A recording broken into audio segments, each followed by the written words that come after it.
வாழ்க வையகம் வாழ்க வளத்துடன் உலகெங்கும் இருக்கும் மாயம் பக்தி அன்பர்களுக்கு டாக்டர் டிவைன் தினேஷன் அன்பான வணக்கங்கள். பங்குனி உத்திரம் தமிழர்களுக்கான ஃபெஸ்டிவல் தாண்டி உலகத்தில் எல்லா தெய்வங்களுக்கான ஃபெஸ்டிவல்னு சொல்லாங்க. சரிங்களா? பங்குனி உத்திரம் அப்படின்னா நம்ம முருகன் தெய்வனை கல்யாணம் மட்டும் நினச்சிட்ருக்கோம். இல்லை, பல தெய்வங்களுக்கு மேஜரான முக்கியமான தெய்வங்களுக்கு இந்த நாளில் தான் கல்யாணம் ஆகும். ஃபஸ்ட்டு பங்குனி உத்திரம்னா என்ன? பங்குனி மாதத்தில் வர உத்திரம் நாள் அன்னைக்கு வரதான் பங்குனி உத்திரம். 12வது மாதம் பங்குனி, 12வது நட்சத்திரம் உத்திரம். சரிங்களா? உத்திரம் சிம்மத்துலேயும் வரும், கன்னிலையும் வரும். சிம்மத்தில் ஒரு பாதம், 3 பாதம் கன்னியில். அதாவது என்னென்னா ஆண் பெண் ஆண் பெண் ஆண் பெண் இணைவு வந்துக்கிட்டே இருக்கும். சிம்மம் ஆண், கன்னி பெண், ஆண் பெண் இணைவு வரும். நீங்கள் முருகன் தெய்வானை கல்யாணம், சிவபெருமான் பார்வதி கல்யாணமும் இன்றைக்கி தான் நடந்துச்சு. பெருமாளுடைய இதயத்தில் லக்ஷ்மி தேவி போய் ஐக்கியமானதும் பங்குனி உத்திரமில் தான். ஆண்டாள் பெருமாளோட ஐக்கியமானதும் இந்த நாள் தான். காமதேவன் அவர் சிவபெருமானோட தவத்தை கலைச்சதுனால சிவபெருமான் எரிச்சிருவார். ரதி தேவி வேண்டி திருப்பியும் ஒரு மாயை உருவம், அதாவது உருவமற்ற நிலையில் திரும்பியும் காமதேவன் ரதியோட இணைஞ்சனாலும் இந்த நாள் தான். சரஸ்வதி பிரம்மதேவரோடைய இணைஞ்சனாலும் இந்த நாள்னு சில குறிப்பீடுகளும் இருக்குது. இந்த மாதிரி பல தெய்வங்களுடைய திருமண நாட்கள் இதில் வரும். தமிழ் மட்டும் இல்லைங்க, நீங்கள் பாரசீகம் இன்னும் சில சிவிலைசேஷன்ஸில் போனாலும் அவங்கள்தான் பல தெய்வங்களுடைய திருமண நாளாக இதை சொல்கிறாங்க. சரி, திருமணத்துக்கு மட்டும்தானா இது? வேறு என்னத்துக்குன்னா மகப்பேர், குழந்தை, ஐயப்பன், நம்ம ஐயப்பன் பிறந்ததும் இந்த நாள் தான் பங்குனி உத்திரம். சபரிமலையில் கொடியேற்றத்தோடு கொண்டாடுற ஃபெஸ்டிவல் அது, ஐயப்பனுடைய பர்த்டே இது. சரி, அதாவது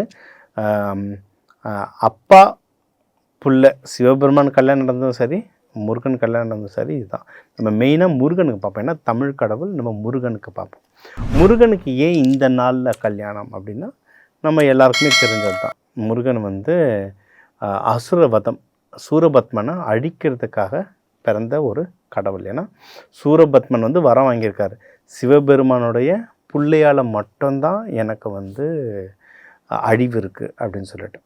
ஆனால் அந்த வரம் ஏன் கேட்பாருன்னா, முதல்ல சிவபெருமான் திருமணம் பண்ணது சதின்ற அம்மா, எல்லாம் பார்வதி அம்மா தான், வேறு அவதாரம். சதின்ற தேவியை தான் அவர் திருமணம் பண்ணியிருப்பார். சதி தேவி நம்மளுக்கு தெரியும், தக்ஷனுடைய மகள். தக்ஷன் யாகம் நடத்தும் போது சிவபெருமான் அடைச்சிருக்க மாட்டார். சதி தேவி போய் கேட்பாங்க, ஏன் என் கணவர் அணைக்கலன்னு. அவங்கள அவமானப்படுத்துகிற அந்த அம்மா அந்த ஹோம குண்டத்திலே விழுந்து எரிஞ்சிருவாங்க. சிவபெருமான் அந்த அம்மா உலகம் முழுக்க தூக்கிட்டு போவார். அவங்க விஷ்ணு பகவான் சுதர்சன சக்கரத்தால் அம்மாவோடைய உடம்பை பிளந்துடுவார் பல பாகங்களாக. ஏன்னா சிவபெருமன் ஒரு அன்கண்ட்ரோலபிள் கோவத்தில் எடுத்துகிட்டு உலகம் முழுக்க சுற்றி வர்றாரு அம்மாவோட உடல்ன்ட்டு.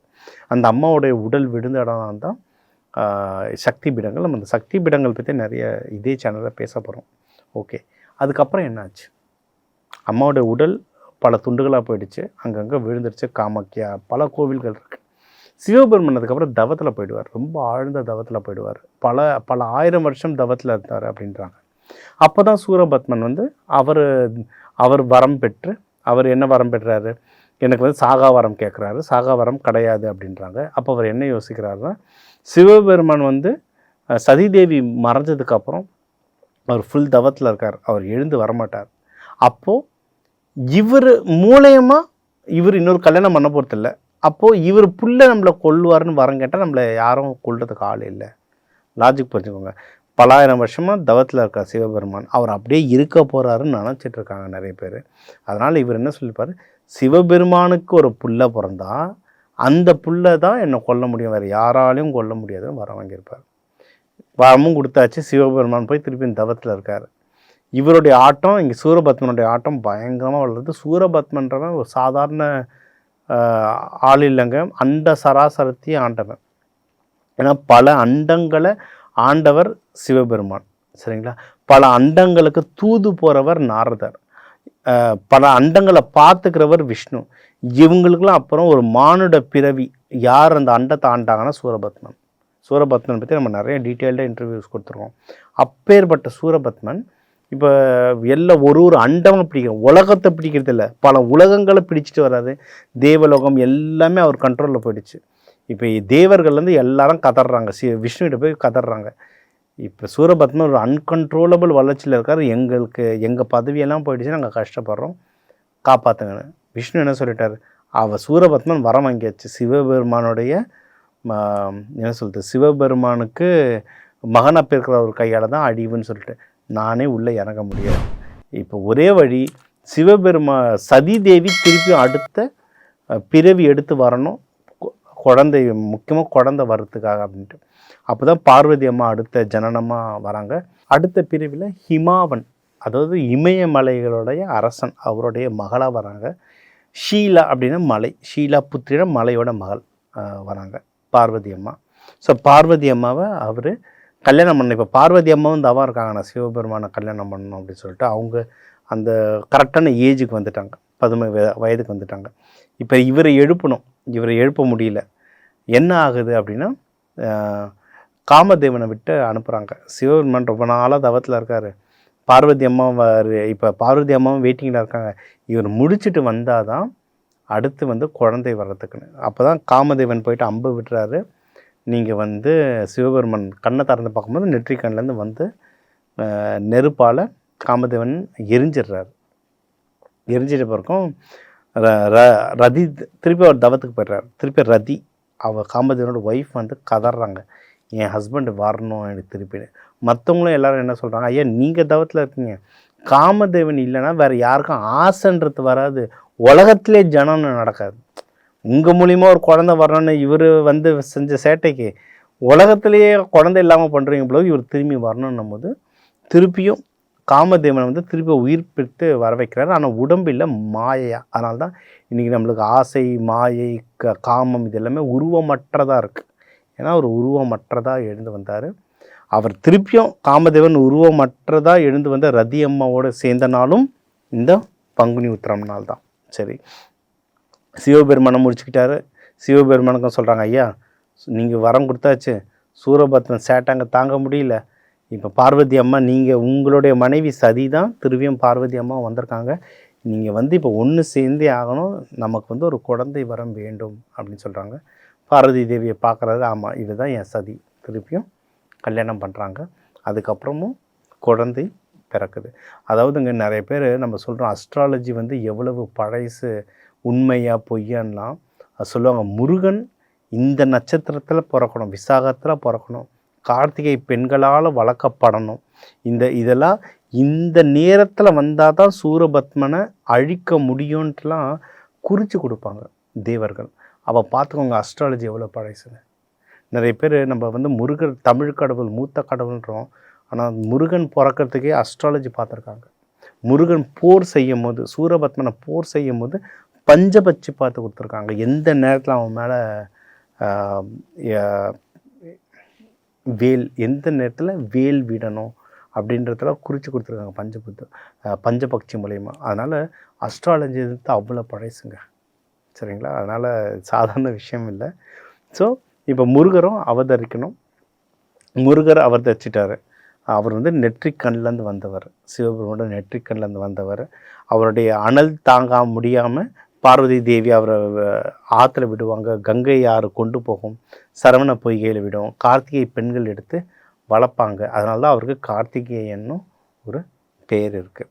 ஓகே, அவர் நடுவில் என்ன ஆகுது, அந்த பழம் சண்டைக்காக பழனி வந்துட்டாருன்னு ஒரு ஐதீகம் இருக்குது. பழனியில் கோமணத்தோடு இருக்கார். சூரபத்மனுடைய ஆட்சி ஒன்றும் போயிட்டுருக்கு. ஸோ திருப்பியும் அம்மா பார்வதி அம்மா போய் சொல்கிறாங்க, நீ எதுக்கு பிறந்த, நீ எதுக்காக நீ இங்கே இருக்க, உன்னோட பர்பஸ். நம்ம சொல்கிறோம் என்னோட லைஃப் பர்பஸ் என்னென்னு கேட்குறோம். முருகருக்கு அவரோட பர்பஸ் சொல்லுவார். சூரபத்மன் ஒருத்தன் இருக்கான், அவனை நீ வதம் செய்யணும், அதுக்காக தான் நீ பிறந்திருக்க அப்படின்னு சொல்ல ஞான வேல் தரவங்க. ஓகேங்களா? அதுக்கப்புறம் அவருக்கு புரிஞ்சிடுச்சு, ஓகே நான் இப்படி ஒருத்தனை நான் எதிர்க்கணும்னு சொல்லிட்டு அவர் ரெடியாகி வருவார். அது ரெடியாகி அவர் போகிற காலம் கூட பங்குனி மாதம்னு சொல்லுவாங்க. ஏன்னா அவர் அந்த சண்டை வந்து ரொம்ப பலகாலமாக நடந்துட்டு இருந்தது. ஆனால் அவர் ரெடி ஆகிட்டு அவர் சண்டைக்கு ரெடி ஆகிற டைமும் பங்குனி மாதத்தில் தான் ஸ்டார்ட் ஆச்சுன்னு ஒரு ஐதீகம் இருக்குது. இன்னொன்று இவர் கொடுப்பார், இந்திரன் வந்து வஜ்ர வேல் கொடுப்பார். இந்தமாதிரி ஒவ்வொருத்தரும் ஒவ்வொரு ஆயுதம் நம்ம நிறைய இன்ட்ரெஸ்ட் இதில் கொடுத்துருக்கோம். பெருமாள் சுதர்சன சக்கரம் தருவாருங்க. முருகரை நீங்கள் சுதர்சன சக்கரம் சங்கு சக்கரத்தோடு பார்க்கலாம், சங்கு சக்கரம் சங்கோட பார்க்கலாம். எல்லா தெய்வங்களும் அவங்களோட ஆயுதங்களை கொடுத்துருப்பாங்க. சூரபத்மனை போகிறாரு, சூரபத்மனை வந்து வென்றுடுறார். சூரபத்மனை ஜெயித்த உடனே இந்திரன் வந்து என்ன சொல்கிறார், என் மகள் தெய்வ யானையை உங்களுக்கு நான் தரேன். அதனால தான் நம்ம சொல்லுவோம், இருக்கிற கடவுள்களே பணக்கார கடவுள் யாருன்னு கேட்டால் முருகர் தான். ஏன்னா சிவனுடைய சொத்து அப்பா, அவர் தான் தலைவர், அவரோட சொத்தும் இவருக்கு தான் வரும். இவரோட மாமனார் யாருன்னு பார்த்தீங்கன்னா இந்திரனுடைய மகள் தெய்வ யானையை தான் பெருமாளும் லக்ஷ்மி தாயாரும் அவங்க பொண்ணாக தத்தெடுத்து முருகனை கொடுப்பாங்க. அப்போ மாமனார் சொத்து இருக்கிறதுலே பெரிய பணக்கார பெருமாள், அவரோட சொத்தும் இவருக்கு தான் வரும். அதனால் இருக்கிறதுலே முருகன் தான் பயங்கர பணக்கார கடவுள்னு சொல்லுவோம். அந்த போர் முடிஞ்ச பிறக்கும் தெய்வானுக்கும் முருகனுக்கும் கல்யாணம் நடந்தது திருப்பரங்குன்றத்தில். அதுவும் பங்குனி உத்திரம் தான். இதுவும் நம்ம ரொம்ப ஃபேமஸாக சொல்கிறோம். இன்னொரு விஷயம் என்னென்னா, வள்ளியம்மா இந்த கல்யாணத்துக்கு அப்புறம் வள்ளி போரில் ஜெயிச்ச பிறக்கும் தெய்வ யானையை முருகருக்கு தருவாங்க. அதுக்கப்புறம் வள்ளியும் தவம் பண்ணாங்கல்ல, முருகனை அடையணும்னு தவம் பண்ணாங்க. அதனால் முருகர் அங்கே போயிட்டு வள்ளியோட இணைஞ்ச நாளும் பங்குனி உத்திரம் தான். அதனால் பங்குனி உத்திரம் வந்து ரொம்ப ரொம்ப ரொம்ப சிறப்பான மாதங்க. இந்த மாதத்தில் கல்யாணம் ஆனவங்க போயிட்டு அந்த திருக்கல்யாணங்கள் முருகன் கோயிலில் பார்த்தாலும் சரி, நீங்கள் வந்து சிவன் கோயிலில் போயிட்டு சிவன் கோயிலையும் திருக்கல்யாணம் நடக்கும், அதை பார்த்தாலும் சரி, ரங்கநாதர் ரங்கநாயகி பெருமாள் கோயில்லையும் கல்யாணம் நடக்கும். அதாவது எல்லா மெயின் இந்திரனுக்கு பதவி திரும்பி வந்ததும் இந்த நாள் தான், சரிங்களா, பங்குனி உத்திரம் தான். அதனால் நீங்கள் திருக்கல்யாணம் இந்த நாளில் பார்க்குறது ஹஸ்பண்ட் ஒய்ஃப்குள்ளே ரொம்ப நல்லதுங்க. இது ஒன்று. யாராவது கல்யாணம் நடக்கலை, கல்யாணம் பண்ணிக்கணும்னு சீக்கிரம் தேடுறவங்களும் இந்த நாளில் கோவில்களில் போய் வேண்டுறது ரொம்ப ரொம்ப நல்லது. இதை விட சூப்பர் என்னென்னா, யாராவது புத்திர பாக்கியம், ஏன்னா நிறைய பேர் இப்போ புத்திர பாக்கியத்துக்கு வரீங்க, அந்த ஐவிஎஃப் ட்ரீட்மெண்ட்டு எப்போ போகணும் அந்த காலகட்டம்லாம் கேட்கறதுக்காக வரீங்க. ஐயப்பன், அதாவது சிவபெருமான் விஷ்ணுவோட புள்ள ஐயப்பன், அவர் பிறந்ததும் பங்குனி உத்திரம் தான். நம்ம வந்து சபரிமலையில் கொடியேற்றத்தோடு கொண்டாடுவோம். ஸோ குழந்தை பாக்கியம் வேணுனாலும் இந்த நாளில் போயிட்டு நீங்கள் வேண்டுங்க. விரதம் இருந்து வேண்டிங்கன்னா இன்னும் சூப்பர். ஐயா எனக்கு இதை இப்போ தான் பார்த்தேன், பழைய இன்டர்வியூஸ் எதுவும் பார்க்கல, நான் இப்போ விரதம் இருக்க முடியாது, இப்போத்துலேருந்து ஒரு 3 நாள் இருந்தீங்கன்னா கூட போதும், இல்லை அட்லீஸ்ட் ஒரு நாள் இருந்தாலும் போதும். 31 மார்ச் மதியம் ஒரு 3:20க்கு ஸ்டார்ட் ஆகிட்டு ஏப்ரல் 1 உங்களுக்கு ஒரு 4:20 4:30 டைமில் உங்களுக்கு பங்குனி உத்திரம் முடியுங்க, சரிங்களா. நீங்கள் இந்த காலகட்டத்தில் விரதம் இருந்தால் கூட ஓகே. ஒன்றும் 31 நைட்டோ இல்லை ஏப்ரல் 1 நைட்டோ போய்ட்டு பள்ளியறை பூஜை இருக்குது, ரொம்ப பவர்ஃபுல்லானதுங்க. சிவன் கோயில்களில் நடக்கும் பள்ளியறை பூஜை, அந்த பள்ளியறை பூஜை பார்த்தாலும் நல்லது, திருக்கல்யாணங்கள் பார்த்தாலும் நல்லது. அந்த கல்யாணத்தங்களில் தாலி கை தருவாங்க. கல்யாணம் ஆனவங்க அதை வாங்கி மனைவிக்கு கட்டுறது நல்லது, கல்யாணம் ஆகாதவங்க அதை கொண்டு வந்து வீட்டில் வச்சு பூஜை பண்ணுறது நல்லது. சில கோவில்களில் அவங்க ஐதீகம் சொல்லுவாங்க, கல்யாணம் நடந்த பிறகு எடுத்து வந்து கொடுக்கணும் கோவில்லாம், மாலை மாற்றிக்கணும், அந்த ஐதீகங்களை ஃபாலோ பண்ணுங்கள். உங்கள் எல்லாருக்குமே நல்ல, ஏன்னா அது ஒரு சேயிங் இருக்குது, உங்களுக்கு கரெக்டான ஹஸ்பண்டோ ஒய்ஃபோ அமைஞ்சிட்டாங்கன்னா லைஃப்பில் 90% ஆஃப் த இஷ்யூ வந்து சால்வ்டுன்னு இருக்குது. ஸோ உங்கள் எல்லாருக்குமே நல்ல துணைவன் துணைவி அமைய, நல்ல குழந்தைகள் அமைய எல்லாம் வல்ல சிவபெருமானையும் பார்வதியும் வேண்டிக்கிட்டு, முருகன் தேவனையும் வேண்டிக்கிட்டு, எல்லா தெய்வங்களையும் வேண்டிக்கிட்டு வாழ்த்துக்கள் கூறுவது உங்கள் டாக்டர் டிவைன் தினேஷ். வாழ்க வளத்துடன்.